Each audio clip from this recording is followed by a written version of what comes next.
Soy Fernando Díaz Villanueva. Hoy es 19 de diciembre de 2017 y esto es La Contracrónica.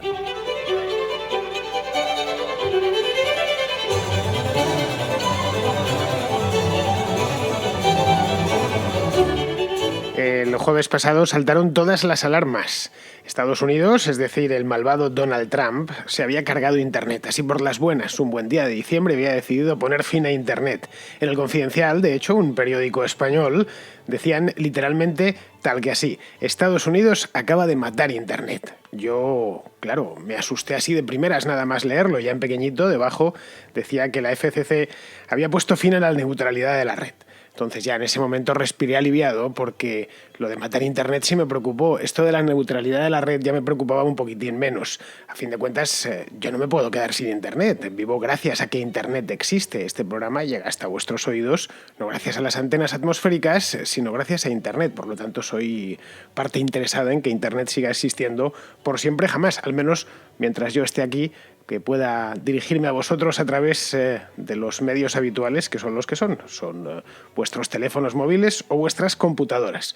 Bueno, pero esto, que yo respiré aliviado, no bastó a la mayoría. Desde la semana pasada han corrido ríos de tinta sobre el dichoso tema de la neutralidad de la red y las funestas consecuencias que tendrá en nuestras insignificantes vidas. Es decir, que nos vamos a quedar sin Internet el día menos pensado, y todo por culpa de Donald Trump y de los Estados Unidos en general, que han decidido matar Internet después, curiosamente, de haberlo parido, porque esto de Internet es un invento norteamericano de hace ya casi 50 años. Bien, antes de entrar en materia, os tranquilizo, no se va a acabar Internet, ni mucho menos, no es para tanto. Internet todavía le queda vida, esperemos que mucha, al menos por ahora.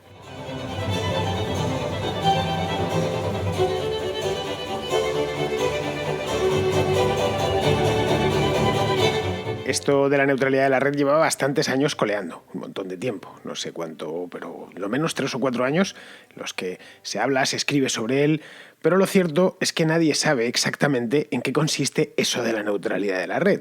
Y como no lo sabe, pero la palabra que escogieron para denominar este asunto, quiero decir, escogieron una palabra muy bonita, la verdad, pues todo el mundo está a favor de la neutralidad de la red. Sales a la calle, preguntas si ¿está usted a favor de la neutralidad de la red? Bueno, por supuesto que estoy a favor de la neutralidad de la red. ¿Quién va a estar en contra? No quiero una red no neutral, no quiero una red parcial, en una palabra, quiero una red neutral, porque, a fin de cuentas, ¿quién no es neutral?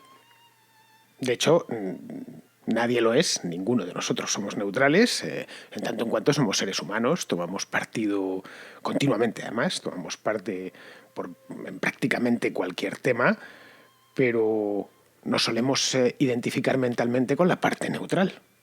Sí, pues solemos identificar nuestra postura con la parte neutral, de que la palabra neutralidad nos guste mucho. Es algo similar a lo que sucede con la imparcialidad. Nos preguntan, ¿pero eres imparcial en este asunto? Por supuesto que soy imparcial. De hecho, yo soy la imparcialidad personificada, mientras que todos los demás son parciales. Como si ser parcial fuese malo, ¿no? Ser parcial es tomar parte por algo. Muchas veces es bueno, a menudo es bueno tomar parte por algo, porque significa que estás tomando parte por algo que tú consideras que es justo. De hecho, cuando nos encontramos ante dilemas, es necesario tomar parte de un lado o del otro. Ser imparcial es poco menos que imposible, y ser neutral a veces también. Otra cosa distinta es un juez, ahí sí que se le pide neutralidad, que no esté ni de una parte ni de la otra, pero nosotros, que simples mortales, que no somos jueces ni nada parecido, pues no solemos ser neutrales. Tenemos siempre una posición predeterminada. Pero claro, esto de la imparcialidad y la neutralidad, pues nos gusta identificarnos con ella, aunque seamos parciales y no siempre seamos neutrales. Pero, la imparcialidad y la neutralidad existen, es decir, son conceptos que están ahí. Ahora, el problema es que son difíciles de encontrar, es lo que yo por lo menos he ido viendo a lo largo de mi vida, y cuando los encontramos nos parecen bastante aburridos. O sea, una noticia imparcial, por ejemplo. Imaginad una noticia totalmente imparcial, la más cercana que os pille, la última que hayáis leído. Pues probablemente, si la ponéis en modo imparcial, sería aquella dada casi por un robot, ¿no? Por un teletipo telegrafiado. Y aún así habría parcialidad, tanto en cuanto elegimos, o el robot ha elegido unos verbos y no otros, de tal manera que para ser imparciales completamente se deberían el robot debería eliminar los verbos y escribir como él hablaba toro sentado, ¿no? Exclusivamente con sustantivos uno detrás de otro. Pero vamos, esto volviendo al tema de la neutralidad, esto de la neutralidad de la red nada tiene que ver con el asunto de si somos o no somos neutrales. Es una palabra engañosa. Realmente es un calco del inglés. Como os podéis imaginar, toda esta terminología propia de las nuevas tecnologías y de Internet está calcada del inglés, es decir, tomada tal cual y traducida al castellano. Y sospecho que ha sucedido lo mismo en prácticamente todos los idiomas. Habrá pasado lo mismo en francés, en italiano, en alemán, etc. Entonces vimos que ponía net neutrality y se calcó como neutralidad de la red. Esto lo acuñó hace 15 años ya, en el año 2003, lo acuñó un profesor de la Universidad de Columbia, un tipo que se llamaba Tim Wu. Bueno, se llamaba, digo, lo pongo en pretérito imperfecto. Lo mismo sigue vivo, espero de hecho que siga vivo y que sepa el lío que ha organizado, llamando a esto como lo llamó. Tenía sus razones que explicaré ahora. Bueno, a grandes rasgos, esto de la neutralidad de la red, de la net neutrality, vendría a ser un principio en virtud del cual un proveedor de Internet debe darte acceso a toda la web, a toda la World Wide Web, y no solo a partes. O sea, es un poco la idea. El creador del término, como ya digo, este hombre, Tim Wu, se lo trajo directamente de las redes telefónicas. Si estudiamos un poco la historia de la telefonía, vemos que empezó a ser interesante llamar por teléfono cuando podíamos estar en comunicación con cualquier abonado, estuviese donde estuviese, o mejor dicho, estuviese abonado con quien estuviese abonado. Nosotros estábamos, por ejemplo, éramos abonados de Telefónica de España, pues podíamos llamar a un abonado de Deutsche Telekom que estuviese en Alemania o a un abonado de Entel que estuviese en Argentina, sin problemas. Simplemente marcando su número, todas las redes telefónicas estaban y siguen estando interconectadas entre sí, entonces era neutral. El operador simplemente se limitaba a facturarte una cantidad por cada llamada, cobrarte una cuota o como al acuerdo que tú hubieses llegado con él. Si llamabas a Argentina, obviamente, pues la factura iba a ser bastante alta. Acordaos la época en la que las llamadas telefónicas eran poco menos que prohibitivas. Bueno, los más jóvenes no os acordáis, pero los que ya no somos tan jóvenes o directamente estamos en la edad adulta, nos acordamos a la perfección cuando uno miraba el reloj mientras hablaba por teléfono más allá de la propia ciudad, que eso era lo único que era barato, el resto era todo carísimo, no digamos si tenías que llamar a Argentina o a Alemania.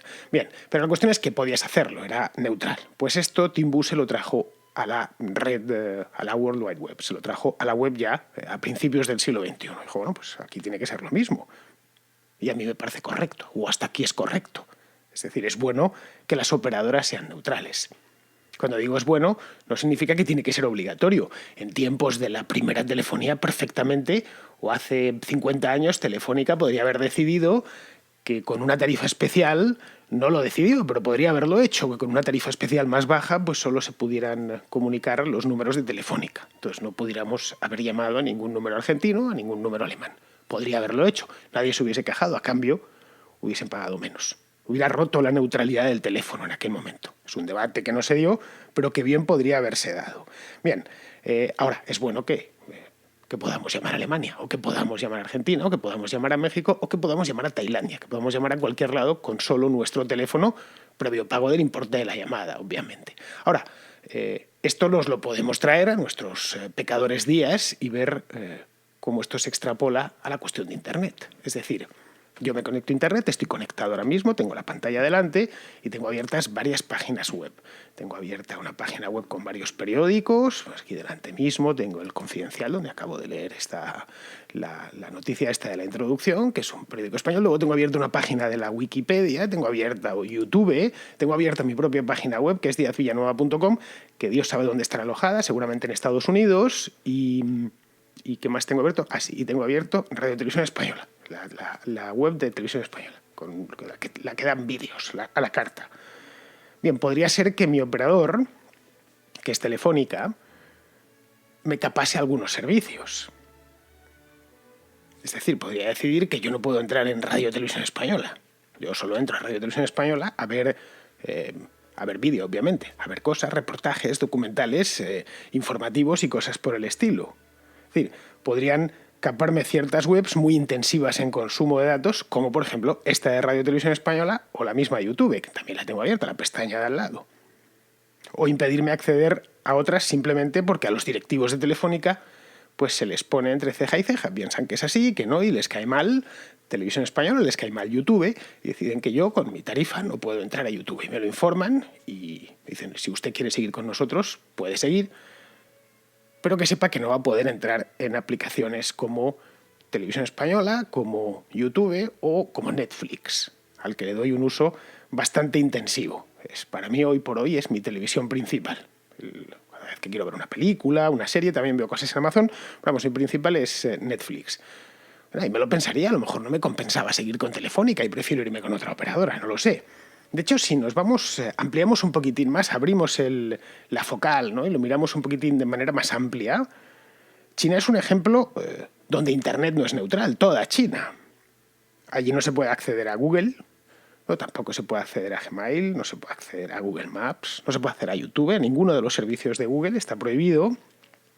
Y si vais con un teléfono o un iPad a China y lo intentáis hacer desde el hotel, veréis que no se puede. Tampoco se puede acceder a Facebook, tampoco se puede acceder a Wikipedia, ni a Instagram, por ejemplo, ahora que se ha puesto tan de moda, tampoco a Vimeo, por supuesto, ni a SoundCloud. Este podcast no se da a través de SoundCloud, pero podría darse. iVoox se puede ver en China, por lo menos hasta donde yo sé. Así que si estáis en Shanghái o en Pekín o en alguna ciudad china, podéis escuchar la contracrónica sin problemas.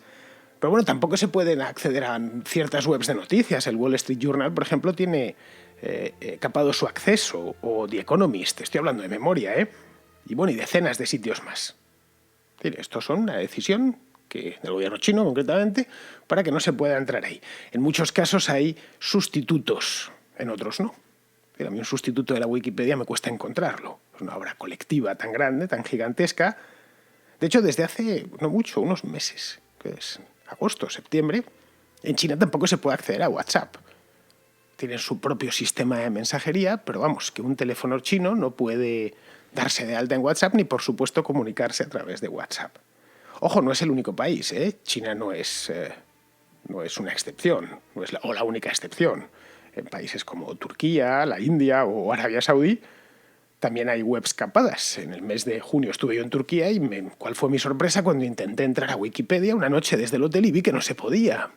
Me llevaron los demonios, como os podéis imaginar. Simplemente quería mirar unas cosas de lo que tenía que grabar al día siguiente y no pude. Tuve que buscar, andar haciendo unas triquiñuelas tremendas. No sé, quizá exista una Wikipedia turca, pero yo desconozco su existencia y además no tengo ni idea de turco, por lo tanto no me servía para nada. Luego hay otros casos como el de Cuba, donde no se bloquea el acceso a sitios web, sino que se controla a la gente que quiere conectarse. Se bloquea directamente a la gente. Para navegar por Internet en el paraíso socialista de los hermanos Castro, pues hace falta tener una licencia que concede el gobierno y solo el gobierno. No puedes llegar allí, conectarte, hay unas tarjetas para turistas y tal, pero los cubanos de a pie. Por no hablar de que tener un teléfono con acceso a Internet o un computador o algo así es un lujo asiático en Cuba. Bien, en todos los casos anteriores, la red dejó de ser neutral, pero no a causa de las operadoras, no a causa de las empresas privadas que prestan el servicio, sino de sus respectivos gobiernos. Ni el gobierno cubano, ni el gobierno turco, ni el gobierno saudí, ni el gobierno chino quieren que entres, si estás allí, en una serie de páginas web. Es decir, discrimina a todo usuario. Y lo hace porque sí. Yo seguramente estoy convencido que a muchos operadores chinos les interesaría ofrecer a sus clientes la posibilidad de visitar Wikipedia, por ejemplo, o YouTube. Pero si lo hacen, pues tendrían que vérselas con la policía.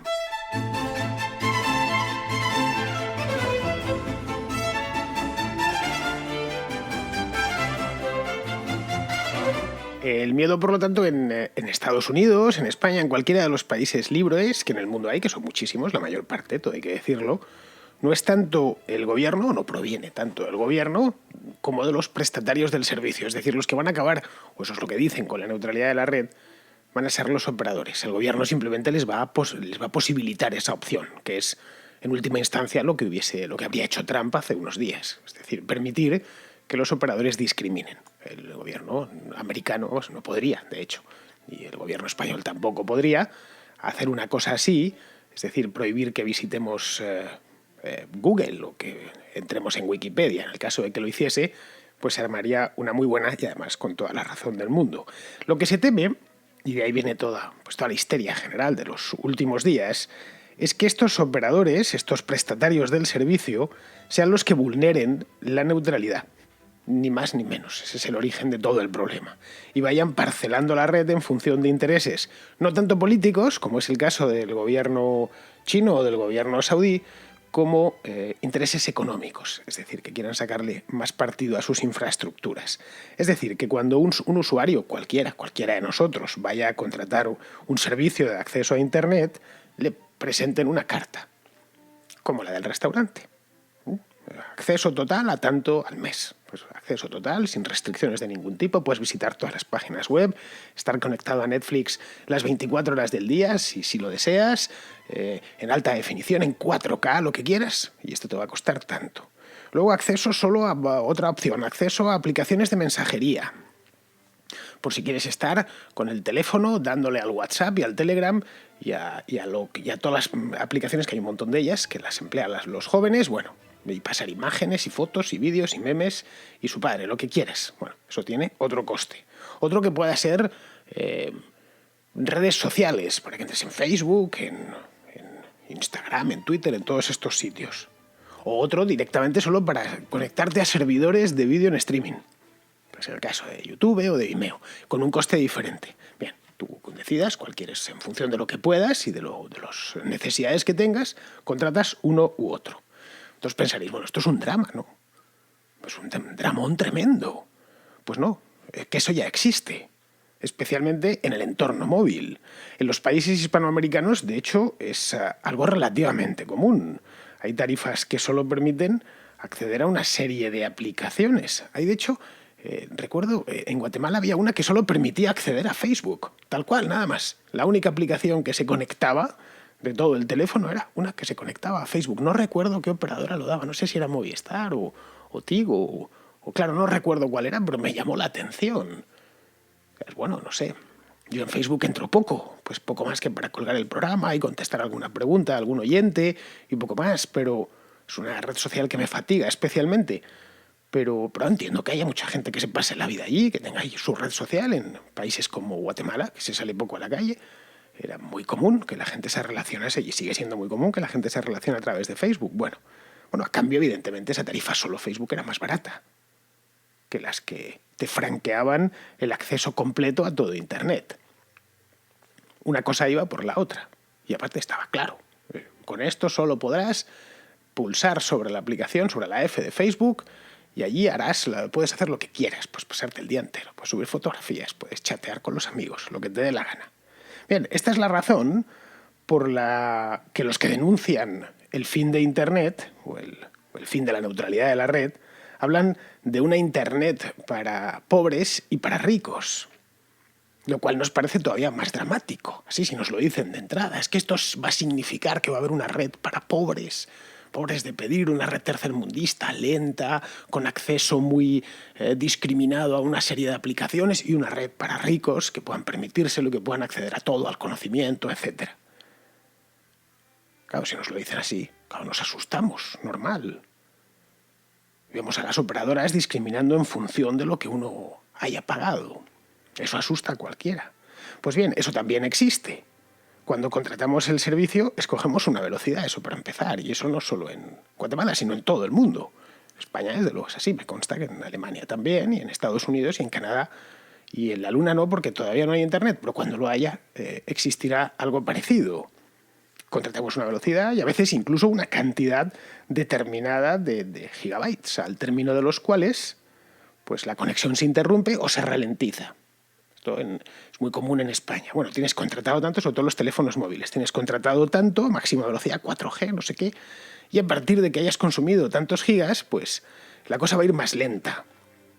Los chicos jóvenes que están todo el día con el móvil en la mano, pues se encuentran con que a la vuelta de 3 días se han comido todos los datos, literalmente, y el teléfono les va demasiado lento, les va a pedales y se quejan, es que se me he quedado sin datos. Te dicen otros directamente, por la tarifa que tienen, no tienen datos de ningún tipo y entonces no les funciona ni siquiera el WhatsApp, a no ser que estén en una zona wifi. Es decir, nos puede fastidiar, y de hecho nos fastidia, quedarnos sin datos.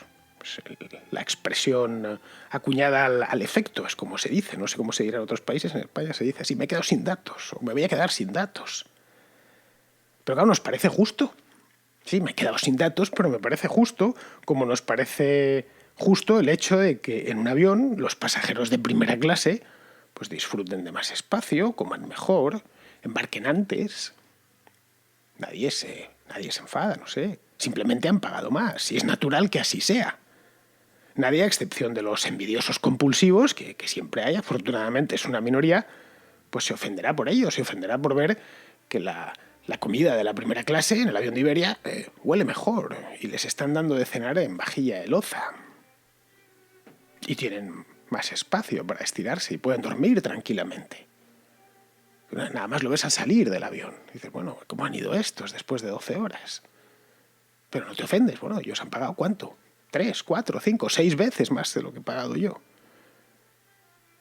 Entonces, eso realmente sería la neutralidad de la red. Es que las operadoras puedan distinguir, pero es que ya lo hacen.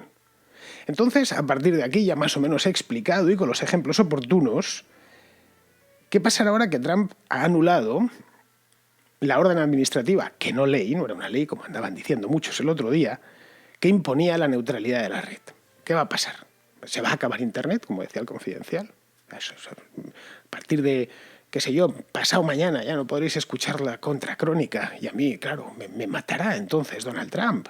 Me veré obligado a ir allá a manifestarme delante de la Casa Blanca porque Internet habrá muerto o solo será para los ricos, no sé. Pues no pasará nada, esa es la realidad. Simplemente se ha vuelto a la situación anterior a 2015, cuando Obama emitió aquella orden. Punto. Punto pelota, no hay más que hablar. Y hasta entonces, hasta 2015 quiero decir, creo recordar que no hubo ningún problema. Es decir, había operadoras que discriminaban el tráfico y otras que no, pues lo mismo que ahora. Es decir, las operadoras van a seguir haciendo lo que vienen haciendo hasta ahora y lo que seguirán haciendo, que es su trabajo. Y no es otra cosa que sacar el mayor partido a cada gigabyte que transmiten. Ese es su negocio. No podemos culparles, en una palabra. Y ellos se deben a sus accionistas, que por cierto podríamos ser cualquiera de nosotros. Cualquiera puede comprar acciones de Movistar. Tiene más que ir al banco y encargarlas. Son compañías cotizadas, la mayor parte de operadoras. Entonces, ¿que estamos ya expuestos a esto? Bueno, yo creo que mientras siga existiendo competencia y el gobierno, y esto es importante, este detalle, no se meta donde no se tiene que meter, no tendremos nada que temer. La competencia es importante porque siempre habrá algún operador que quiera ganar cuota de mercado a costa de sus competidores, sobre todo en mercados maduros, donde hay poca tarta nueva. En mercados como el europeo o el norteamericano, es difícil encontrar a alguien que no se conecte a Internet, francamente difícil. Estamos hablando de penetraciones por encima del 70, al 75%. Que no se conecte a Internet es porque no quiere directamente. Entonces, lo más que hacen los operadores es repartirse la tarta presente, que crece muy lentamente. Siempre va a haber uno que intente, pues quitarle, como luego los teléfonos, ¿no? Los operadores de telefonía móvil hace años, muchos años, que acabaron con el mercado, que cubrieron todo el mercado. Desde hace muchos años se dedican a quitarse clientes mutuamente.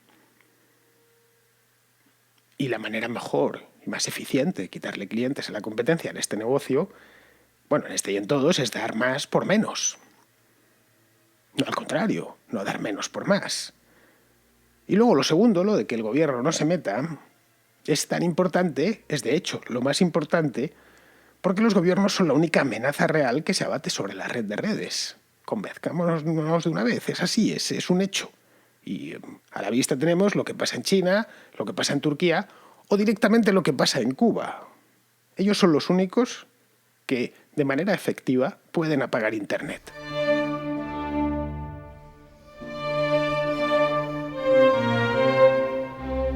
Alfredo de Tenerife, uno de los oyentes más antiguos de este programa, nos quiere hacer una reflexión sobre la maldición de las materias primas. Por ejemplo, una cosa que yo he oído siempre quejándose a todos los venezolanos es que su país es muy rico y que un país tan rico, ¿cómo puede ser tan pobre? Igual que Zimbabue. Bueno, una reflexión no mía.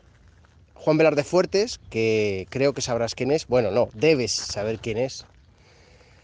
Le tenía de profesor en la facultad, un lujo.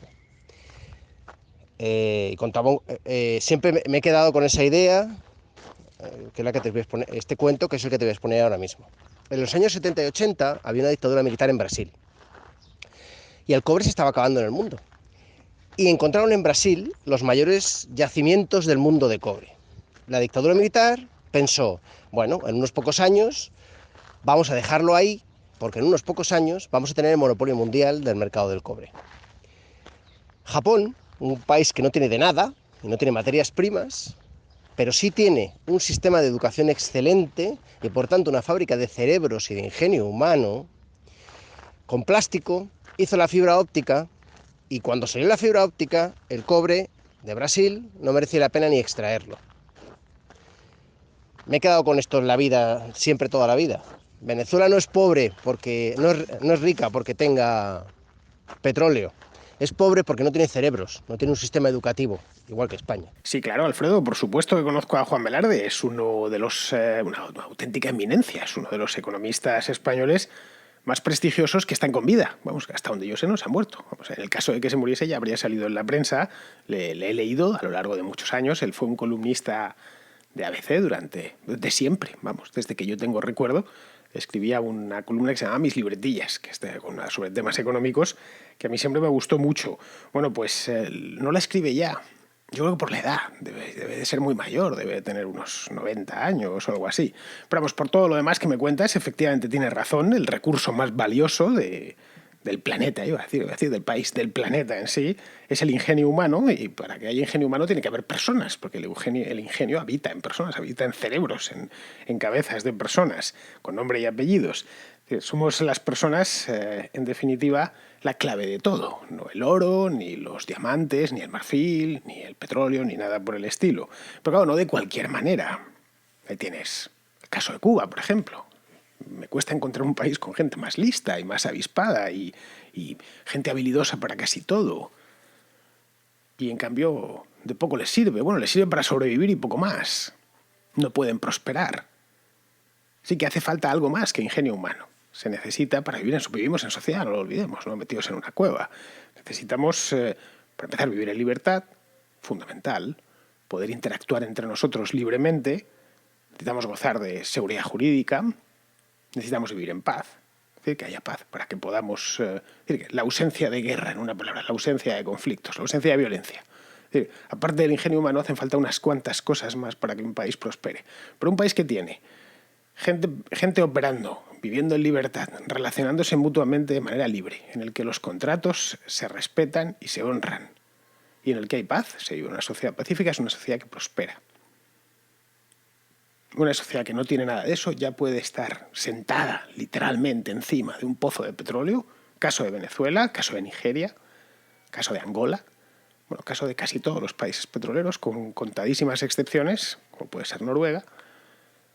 Les da igual todo lo que tengan, si falta lo anterior, porque el ingenio humano, digamos que está repartido de manera igual en todo el mundo. La cantidad de tíos listos es la misma en Noruega, que en Sudáfrica, que en Uruguay, que en Australia. En todas partes es igual, que en el país, en la República Centroafricana.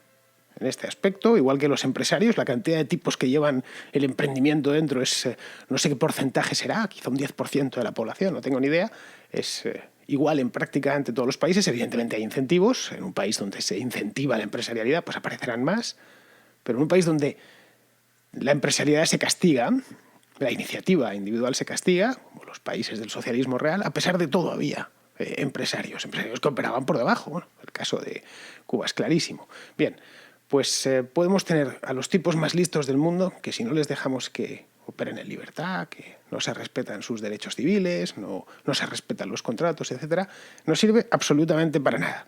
Muy bien, pues con esto espero... La reflexión, por cierto, es muy buena y muy oportuna. Las materias primas, todos los que dicen, ojalá tuviéramos petróleo. No, por favor, sería lo peor del mundo, sería un castigo. Muy bien, pues vamos a terminar el programa y terminamos con Pizarro, que nos quiere hacer su comentario sobre las elecciones de Chile de este domingo. Al sosiego que da ver que en Chile no triunfa el socialismo hermanado con la izquierda emocional y ordenancista que depaupera y crea frentismo, enseguida le acompaña la sensación de que la política burocrática de Sebastián, es decir, ese Estado, esa redistribución subvencionada, ese gasto, esa deuda y esa corrección que lastran a la sociedad chilena, apenas encuentra consuelo en él. Lo otro sería aún peor. Y ciertamente lo sería, y la comparativa es aliviante. Pero eso no convierte a la socialdemocracia de Piñera en lo que la sociedad chilena precisa para prosperar. Lo mejor posible da una falsa sensación de óptimo, que se torna en frustración al ver los resultados del liderazgo de lo mediocre. En fin, de momento no llega el bolivarianismo a Chile y tampoco la apuesta libertaria. Su paz y su seguridad jurídica perduran, mientras las libertades individuales se seguirán cuestionando. Un cordial saludo de Pizarro. Pues muy bien, queridos amigos, con esto ya damos por concluida la contracrónica de hoy y os emplazo a volver por aquí mañana.